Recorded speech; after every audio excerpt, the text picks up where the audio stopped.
Hey there, everyone. Thanks for tuning into Sin's Workshop. Hope you're having a wonderful day today. We are going to be reviewing Those We Drown. I'm not going to mince words here. I hated this book. I really did. My biggest issue with this book is that your main character, Liv, oh gosh, I hated her. She was so stupid. She is the person who would die at the beginning of a horror movie, not be its final girl, and she ended up being the final girl. And I just spent the whole novel wondering, why are you still alive? You should really be dead by now because you're an idiot. She was literally the worst. Literally the worst. I couldn't stand her. I think, oh God. I just hated her. I really hated her so much. It didn't make any sense. You know, she gets on this cruise and she's supposed to be like this smart writer, but everything that comes out of her mouth is just stupid. I'm like, I can't even believe you deserve to be on this cruise because you sound like an idiot. And it's supposed to be like the internship of a lifetime kind of cruise. She only gets the spot because someone else went missing. The girl who originally had her spot went missing. But it's still supposed to be on academic merit, right? Yeah, I still don't understand because she seems like an idiot. Not to mention, the relationship she has with her best friend is kind of toxic, it looks like. Um, I mean, yo, they're awful. He's awful to her. So when he gets drunk one night and they have a blowout, next morning he's missing, he's in the infirmary.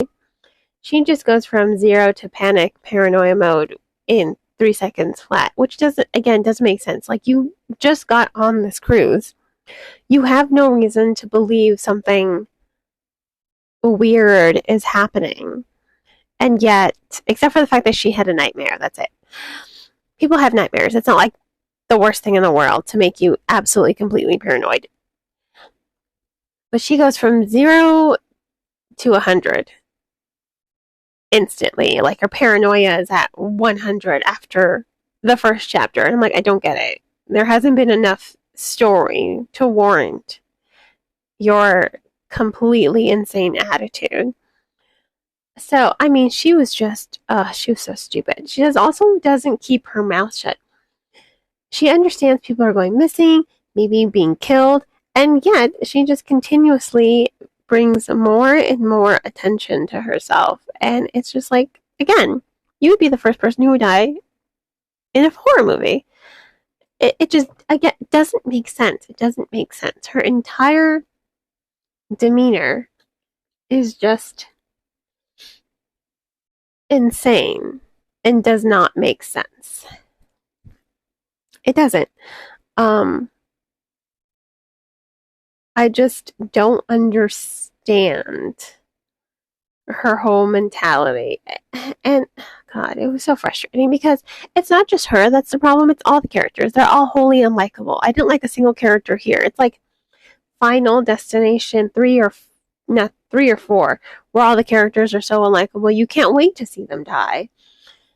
I mean, I just wanted so badly to be done with this book. If I hadn't been reading it, because this was the Barnes & Noble book club pick for, I forget which month. And I was really intrigued by the cover. The premise sounded promising, gave me lots of ghost ship vibes, so I was totally here for it. But, I mean, oh God, it was so utterly disappointing. If it weren't for the fact that I had to read the book because I'm the host of the book club, I would have DNF'd this book.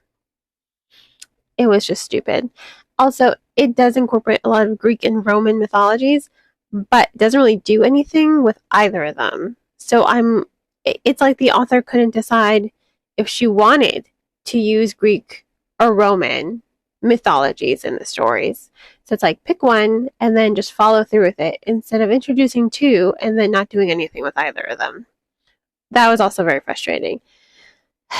It had an eerie atmosphere, I will say that. But honestly, the story as a whole My other biggest problem with this novel is the author doesn't follow anything through. Just like with the Greek and Roman aspects, the author doesn't follow through with anything. She just doesn't. And